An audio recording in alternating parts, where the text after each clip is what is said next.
Quel avenir aussi pour le Tibet? Le président du gouvernement tibétain en exil est l'invité du Grand Angle.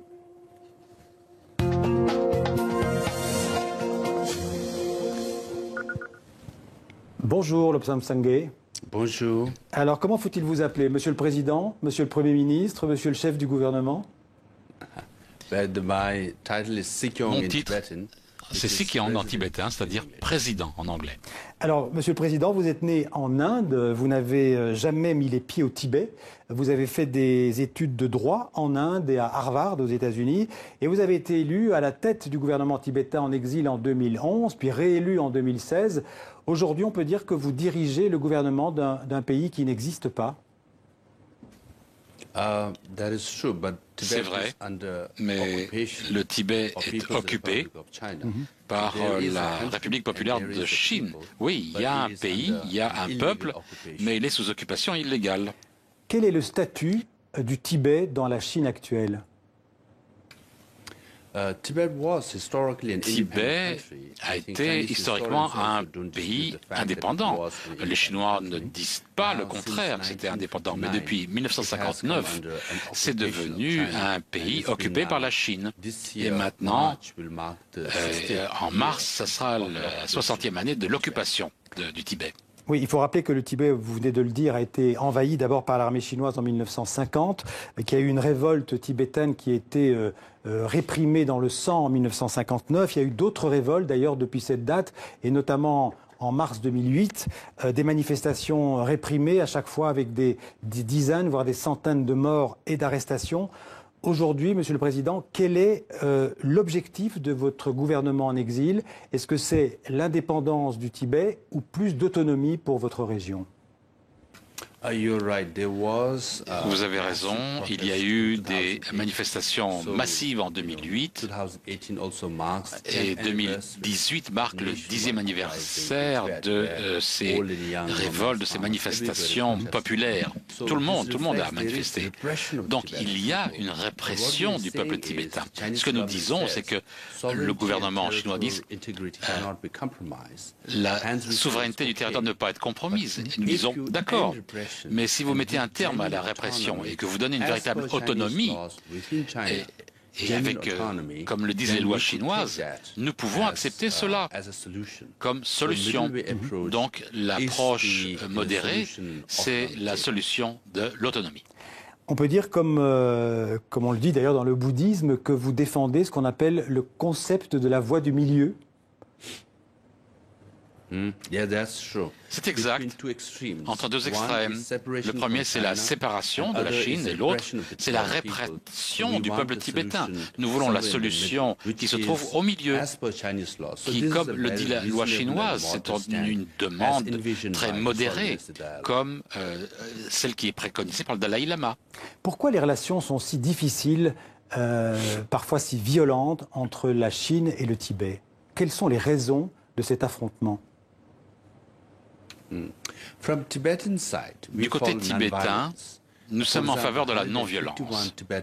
151 Tibétains se sont immolés par le feu. Ce que nous décourageons, mais aucun de ces 151 n'a blessé ne serait-ce qu'une personne ou la propriété d'un Chinois, alors que du côté chinois, il y a une représentation terrible et l'oppression du peuple tibétain. Donc cela souligne le fait que les Chinois ne font pas confiance au peuple tibétain. C'est la raison pour laquelle il y a une violence systémique et une discrimination contre le peuple tibétain au Tibet. En 2018, il y a des contacts aujourd'hui en cours entre vous et les autorités chinoises? Malheureusement, le dernier contact formel a eu lieu en 2010. Donc voilà, ça fait 8 ans qu'il n'y a pas eu de dialogue formel entre les envoyés du Dalai Lama et les représentants chinois. Mais entre 2002 et 2010, il y a eu 9 tournées de représentation. Et nous aimerions voir la renaissance du dialogue avec Xi Jinping, avec son nouveau mandat. Vous présidez ce gouvernement tibétain en exil depuis 2011, je le disais tout à l'heure. Vous n'avez jamais rencontré personnellement le président Xi Jinping? Non, je ne pense pas que j'aurai le droit de le rencontrer. Un contact avec moi pourrait être une sorte de représentation, ou du moins une reconnaissance de l'administration tibétaine, ce que le gouvernement chinois ne veut pas faire. Mais comment peut-on négocier éventuellement plus d'autonomie sans rencontrer son adversaire politique? C'est vrai, mais le gouvernement chinois reconnaît qu'il y a un Dalai Lama, donc même l'envoyé du Dalai Lama a rencontré des représentants chinois. Nous voulons que le même processus reprenne, où des représentants chinois pourraient rencontrer des émissaires du Dalai Lama et reprendre le dialogue sur le Tibet. Pour nous, le processus est secondaire, c'est la substance qui est le plus important. Quelle personne le gouvernement chinois veut rencontrer, peu importe, aussi longtemps qu'on parle du Tibet. C'est notre intérêt principal. Donc l'envoyé du Dalai Lama rencontrera un représentant chinois si le gouvernement chinois le veut bien. Alors on vient de voir le Dalai Lama, vous en avez parlé, il est aujourd'hui uniquement le chef spirituel des Tibétains. Avant, il combinait les deux fonctions, spirituelle et politique. Aujourd'hui, vous occupez la fonction politique. Le Dalai Lama a 82 ans. Il va falloir lui trouver un successeur. Qui sera le prochain Dalai Lama? Comme vous pouvez le voir, le Dalai Lama est en bonne santé, il vivra longtemps. Et nous espérons qu'il vivra plus de 100 ans.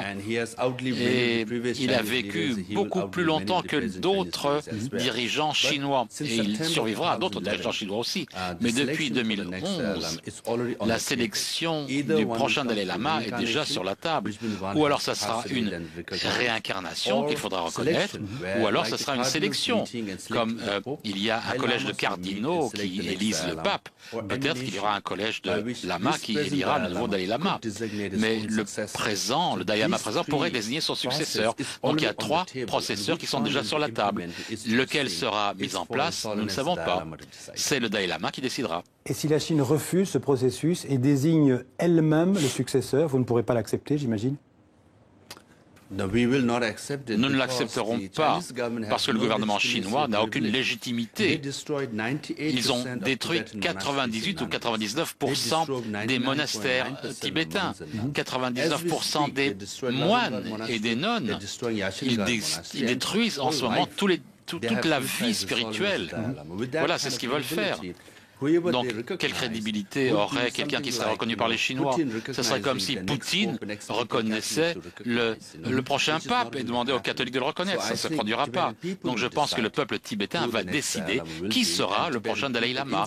Et le peuple tibétain le reconnaîtront à l'intérieur aussi. Aujourd'hui, Monsieur le Président, la langue, la culture et même la religion du Tibet sont menacées aujourd'hui au Tibet.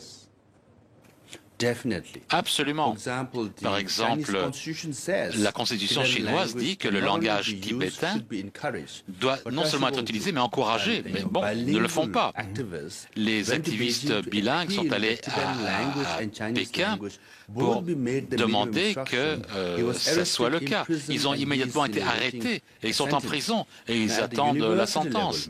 Au niveau universitaire, que ce soit à tous les niveaux scolaires, le médium, c'est le chinois. Donc, l'assimilation culturelle des Tibétains pour devenir des Chinois, c'est la stratégie des Chinois. C'est ce qu'ils tentent de faire. Mais au niveau du peuple, les Tibétains parlent leur langue et préservent leur identité et leur culture. On peut même dire que d'un point de vue démographique, les Tibétains aujourd'hui deviennent minoritaires à l'intérieur du Tibet. Mais c'est la stratégie du gouvernement chinois. Regardez les autres minorités en Mandchourie, en Mongolie, c'est ce qui se produit là-bas aussi. Mais le Tibet, en raison de son altitude, une moyenne de 4000 mètres d'altitude, il fait tellement froid en hiver, tellement froid que même dans les zones urbaines où il y a beaucoup de Chinois, les Chinois rentrent chez eux. Les zones rurales, qui représentent 80% du Tibet, les Tibétains ont toujours été majoritaires. Donc là, spécialement en hiver, les Tibétains restent la majorité. Et grâce à l'air froid du Tibet, ça évite que les Chinois viennent s'installer de façon permanente. Alors, Monsieur le Président, vous êtes en France. Est-ce que vous allez rencontrer des officiels français, le Président de la République, le Premier ministre ou toute autre autorité française? J'aimerais beaucoup, mais je ne veux pas faire des ennuis aux dirigeants français. Mais j'espère que le président Macron continuera la tradition passée de Jacques Chirac et du président Mitterrand, qui ont soutenu la cause du Tibet et ont soulevé la question du Tibet avec les dirigeants chinois. Et principalement aussi, le président Sarkozy a rencontré le Dalai Lama. J'espère que Macron fera de même. Pourquoi les responsables politiques français notamment hésitent à vous rencontrer? Ils ne veulent pas provoquer le gouvernement chinois? Vous savez, l'argent, le commerce est devenu très important. Bien que la République française soit fondée sur les principes de liberté, d'égalité et de fraternité et sur les bases de la démocratie, malheureusement, le pays de la liberté, eh bien, laisse la liberté en arrière et met l'accent sur l'argent. Nous voulons que la France ait des bonnes relations avec la Chine et des bonnes relations économiques et commerciales. Mais il ne faut pas oublier les droits de l'homme. Une dernière question, Monsieur le Président. Est-ce que le Tibet a des alliés, a des amis dans le monde? Mais bien entendu, je suis ici. Je suis ici. Donc, le Tibet est présent ici. Le Tibet peut lutter de façon non violente et réussir sa lutte. Merci beaucoup, Lobsang Sangay, d'être venu parler de l'avenir du Tibet, de votre pays dans le 64 minutes. Merci à vous.